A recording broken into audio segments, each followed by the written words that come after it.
వృషభ రాశి వారికి రాశి మారిన తర్వాత శని ఇచ్చే ఫలితాలు ఏందో మనం ఇప్పుడు తెలుసుకుందాం. అప్పటి వరకు 10వ స్థానంలో ఉన్న శని 11వ స్థానంలోకి వస్తున్నాడంటే ఏ గ్రహమన్నా కానీ అంటే 11వ స్థానంలో శుభ ఫలితాలని ఇస్తాడంటే రవి కానీ, చంద్రుడు కానీ, కుజుడు కానీ, బుధుడు కానీ, గురువు కానీ, శుక్రుడు కానీ, శని, రాహు, కేతులు 11వ స్థానంలో శుభఫల దాతలు. అయితే ఈ శని తన యొక్క 11వ స్థాన ఫలితాలనే కాకుండా కొన్ని ఈ శనికి ప్రత్యేకమైన దృష్టిలు ఉన్నాయి. అవేంటి? 3, 7, 10 ఆ స్థాన ఫలితాలను కూడా ఆ యొక్క జాతకుడు పొందుతాడు. వేటి మీద ప్రభావాన్ని చూపిస్తాడంటే 1వ స్థానము, 5వ స్థానం, 8వ స్థానం మీద కూడా ఆ ప్రభావాన్ని చూపిస్తాడు. ఆ ఫలితాలు ఏంటి అంటే మంచి ఆరోగ్యం ఉంటుంది, అప్పటి వరకు ఉన్న అనారోగ్య సమస్యలన్నీ తొలగిపోతాయి, ధనలాభం అనేది కలుగుతుంది, స్త్రీ పుత్రులతో సుఖాలు అనుభవిస్తారు, మనసు చాలా నిర్మలంగా ఉంటుంది, అనుకున్నవి సాధిస్తారు, మరియు అధికార వృద్ధి అనేది కలుగుతుంది, ధనలాభం అనేది కలుగుతుంది, గౌరవము, అన్ని విధాలుగా సుఖాలు అనేవి ఉంటాయి. బంధువులతో తగాదాలకు మాత్రం దిగకండి. ఆరోగ్య విషయంలో కొంచెం జాగ్రత్త అనేది వహించండి. ఎన్ని అవరోధాలు ఏర్పడినా లక్ష్య సాధనకే ముందుకు అడుగు వేయండి. సంతాన విషయంలో కొంచెం జాగ్రత్తలు అనేవి వహించడం అనేది చాలా అవసరం. కొన్ని సందర్భాల్లో కుటుంబానికి దూరంగా ఉండే పరిస్థితులు ఎదురు కావచ్చు. వృత్తిలో కొంచెం మార్పులు కూడా ఉంటాయి. ఇక నక్షత్రాల వారిగా చూసుకున్నట్టయితే కృతికా నక్షత్రం వారికి శత్రువులపై విజయాన్ని సాధిస్తారు. రోహిణీ నక్షత్రం వారికి మిశ్రమ ఫలితాలు అనేవి ఉంటాయి. మృగశిర నక్షత్రం వారికి సుఖాలు అనేవి కలుగుతాయి. ఇంకా మంచి ఫలితాలు రావడానికి వీళ్ళు ప్రతి శనివారం శనిహోర సమయంలో అంటే ఉదయం 6 గంటల నుంచి 7 గంటల మధ్య సమయంలో నవగ్రహాలు ఉన్న ఆలయానికి వెళ్ళి నీలాంజన సమాభాసం రవిపుత్రమాగ్రజం ఛాయా మార్తాండ సంభూతం తం నమామి శనేశ్వరం అనే ఒక శ్లోకాన్ని ఒక 19 సార్లు చదువుతూ నల్ల నువ్వుల నూనెతోని అభిషేకం చేయండి. మరియు శని త్రయోదశి రోజున ప్రత్యేకంగా శనికి తైలాభిషేకం చేయించుకోండి. మరియు ఒక నల్లటి మూకుళ్ళు నల్లటి వంకాయలు వేసి శని యొక్క 108 నామాలు అంటే అష్టోత్తర నామాలు చదువుతూ అక్కడ వేసి తర్వాత దాన్ని ఒక నల్లటి బ్రాహ్మడికి దానం ఇచ్చినట్లయితే శని దోషాలు అనేవి అన్నీ కూడా తొలగిపోయి మీకు శుభ ఫలితాలు వచ్చే అవకాశం అనేది ఉంది.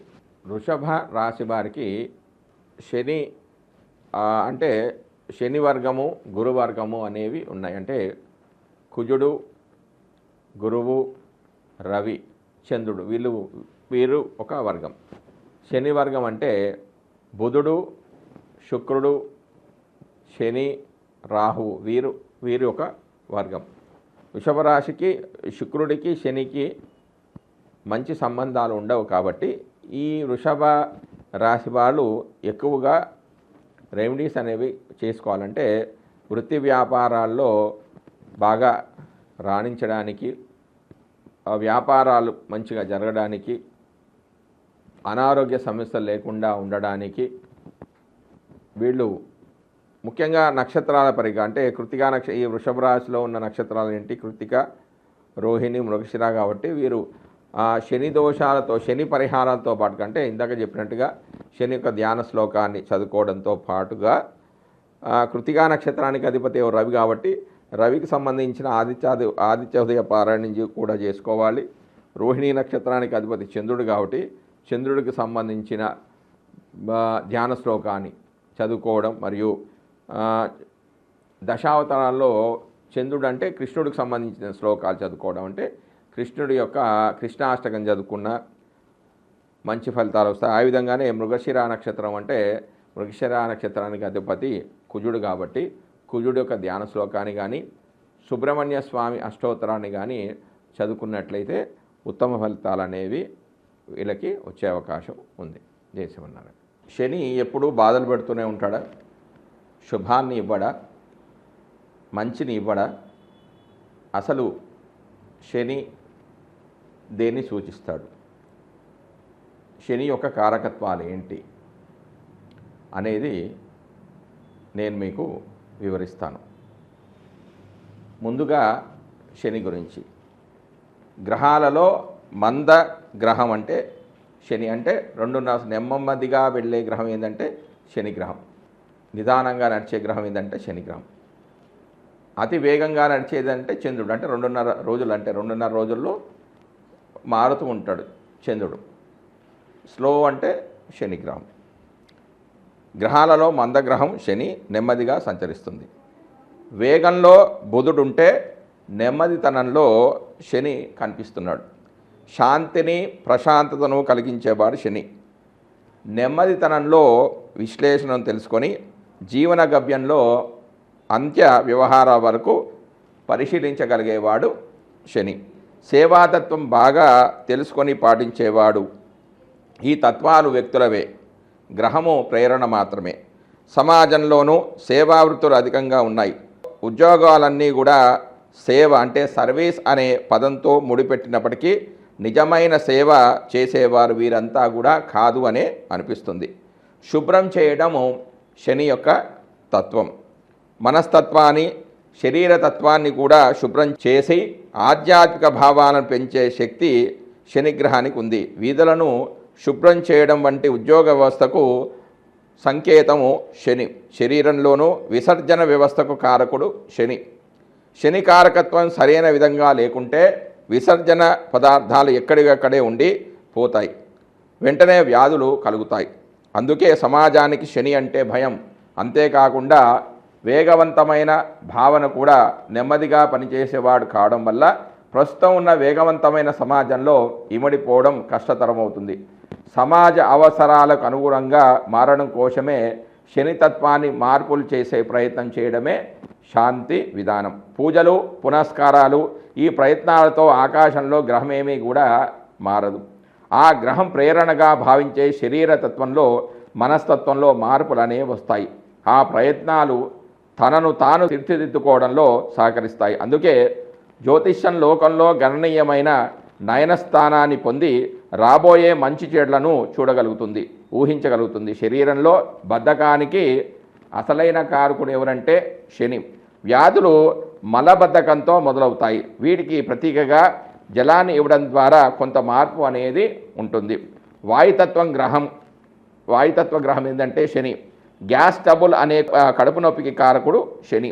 అదేవిధంగా వాతతత్వానికి చెందిన మోకాళ్ళ నొప్పులు మొదలైన వాటికి కూడా కారకుడు ఇతనే.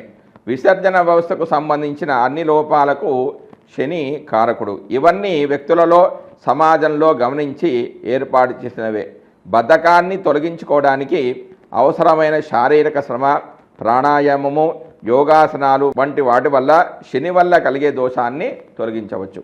శరీరానికి కొంత వేడిని కలిగించే ఆహార పదార్థాలను ఆహారంలో వినియోగించుకోవడం వల్ల కొన్ని లోపాలు నివారించబడతాయి. నువ్వులు, మిరియాలు వంటి ద్రవ్యాలలో ఇటువంటి భావనలు అనేవి ఉంటాయి. వాటి వినియోగం వల్ల శని దోషాలు కొన్ని తొలగిపోయి చైతన్యవంతమైన, వేగవంతమైన మనస్తత్వం అనేది ఏర్పడుతుంది. దాని నుండి శరీరంలోని బద్ధకం అనేది తొలగిపోతుంది. మనసులోని బద్ధకాన్ని తొలగించే ప్రయత్నాలే శాంతి విధానాలు. ఇప్పుడు అసలు శని యొక్క కారకత్వాలు ఏంటి అనే దాని గురించి మనం ఇప్పుడు తెలుసుకునే ప్రయత్నం చేద్దాం. శని కారకత్వాలు: ఆయుర్విపత్తి, పరవంచన శక్తి, మోహావ్యాధ నిధాన కారణ జీవనాన్ని, మాలిన్య వస్త్ర భయశీసక దుర్మతిత్వ శూద్రాలుయ విషయో భృతా కోర్కసునో అని భావమందిర్లోని 52వ శ్లోకంలో శని కారకత్వాల గురించి తెలియజేయడం జరిగింది. వీటి యొక్క అర్థం ఏంటంటే, ఆయువు, ఆపదలకు కారకుడు శని. ఇతరులను మోసం చేయడం, శక్తి, వ్యామోహము, వాత సంబంధమైన అనారోగ్యాలు, మరణ కారణం, జీవనము, మలిన వస్త్రము, భయము, శీతము, చెడ్డ ఆలోచనలు, డిప్రెషన్సు, శూద్రుడు, దుండపోతు జనపదాలు, సేవక జనము శని కారకత్వంలోనివి. లోభం, మోహం, జాతి భ్రష్టత, రోగము, పేదరికము, అపవాదు, నీచ జనాశ్రయము, వ్యవసాయము, ఇనుము, తగరము, కుధాన్యాలు, సన్యాసము, చిన్న కంకణము, కొర్రలు, ఆళ్ళు, మినుములు, నువ్వులు, ఉప్పు, నల్లని వస్తువులు, నూనెలు, మారక యుగం మొదలైనవి అన్నీ కూడా శనికారకత్వాలని ఉత్తర కాలామృతాది గ్రంథంలో చెప్పబడింది.